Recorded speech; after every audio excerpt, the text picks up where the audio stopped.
Bonjour à tous, ravi de vous retrouver pour ce Morning Echo du jeudi 20 février 2020.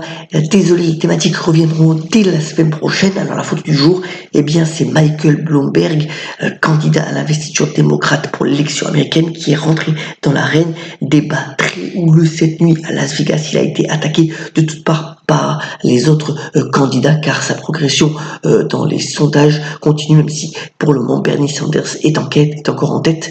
Donc des intentions de vote pour le camp démocrate, aussi dans un contexte, vous voyez, où les marchés actions continuent de progresser, de nouveaux records bien entendu pour les marchés américains, alors que les effets du coronavirus se font de plus en plus sentir. Notamment, regardez cette enquête menée par les Échos sur les PME françaises. Ça a quand même des effets sur l'activité, tant sur la production, sur l'approvisionnement, mais aussi sur la demande. Hier, Adidas et Puma, notamment les équipementiers sportifs, ont réagi, baisse bien entendu la demande, puisque les magasins sont vides, les aéroports sont vides, mais pour le moment cela reste contenu, et les marchés veulent croire que les autorités monétaires notamment vont prendre le relais et soutenir l'activité quoi qu'il en soit. Et vous voyez que notamment sur les devises, ça a des conséquences directes. Le marché de devises est souvent précurseur de ce qui se passe sur les autres agrégats financiers. Le dollar australien est au plus bas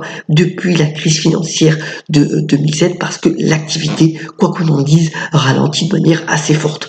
Et dans ce contexte, on avait déjà relayé notamment hier, l'or s'installe au-delà des $1,600, l'once 1,609 ce matin. Et outre bien entendu la progression du métal jaune, ce sont toutes les valeurs minières, c'est le graphique de gauche qui commence à bien en profiter. Vous voyez que ce mouvement a eu lieu déjà depuis le mois d'avril-mai dernier. Il continue à s'amplifier parce que bien entendu, ces entreprises minières bénéficient de la hausse bien entendu du cours de l'or.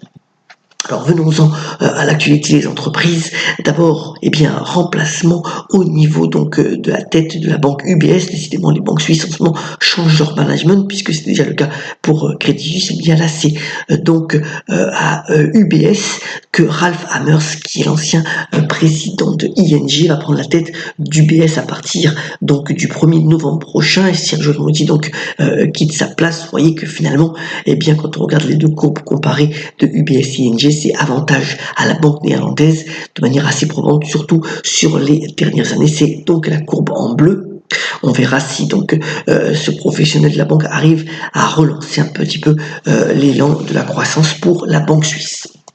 Alors aujourd'hui, on aura pas mal de résultats, et notamment dans le tourisme, des valeurs françaises, puisqu'on a à la fois Accor Hôtel et Air France qui vont publier. Certainement, elles vont donner des informations sur le coronavirus, mais aussi énormément de sociétés du CAC 40 publiées, AXA, Bouygues, Schneider notamment. Il y aura aussi Valeo, et puis il y aura aussi Telefonica dans le secteur des télécommunications.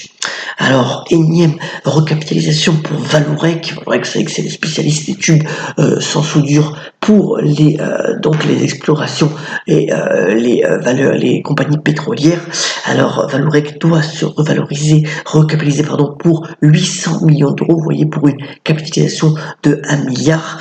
Encore des pertes opérationnelles de 338 millions d'euros pour l'exercice 2019. Voilà donc une recapitalisation qui devrait permettre d'assainir le bilan bien entendu de cette ancienne star des marchés et de pouvoir lui donner un avenir qui reste toutefois encore assez incertain. Alors, dans le secteur des technologies, Larry Ellison, le patron d'Oracle, vous savez qu'il est en plein litige avec Alphabet, Google depuis des mois maintenant pour certaines copies de données dans les logiciels Google. C'est un enjeu à 8 milliards de dollars. Larry Ellison a le soutien complet de Donald Trump, le président américain, qui dit que véritablement Oracle est dans son droit de devoir et de pouvoir réclamer ces 8 milliards de dollars à Google, affaire à suivre bien entendu dans les prochaines semaines.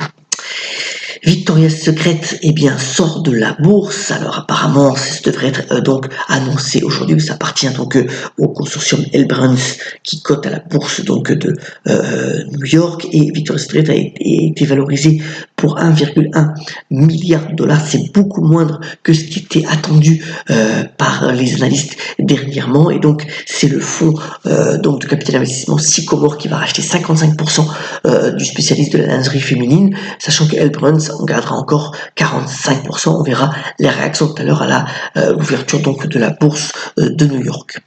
Alors, c'est le début aujourd'hui, on parle encore de cinéma comme hier, c'est le début de la 70e Festival international de Berlin. C'est un beau festival dans lequel, 3500 journalistes ont participé.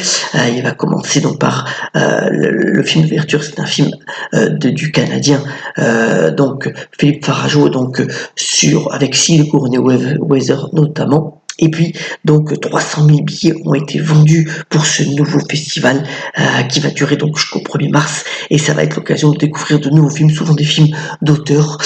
Donc voilà pour ce grand festival qui se déroule donc à Berlin à partir d'aujourd'hui, si vous avez l'occasion donc d'y passer. Terminons ce Morning Echo par la citation du jour. Elle nous vient de Jules Renard qui a notamment déclaré « Si l'argent ne fait pas le bonheur, rendez-le ». Passons une très bonne journée, soyons solidaires et on se retrouve demain si Dieu veut pour un nouveau Morning Echo. Très bonne journée à tous.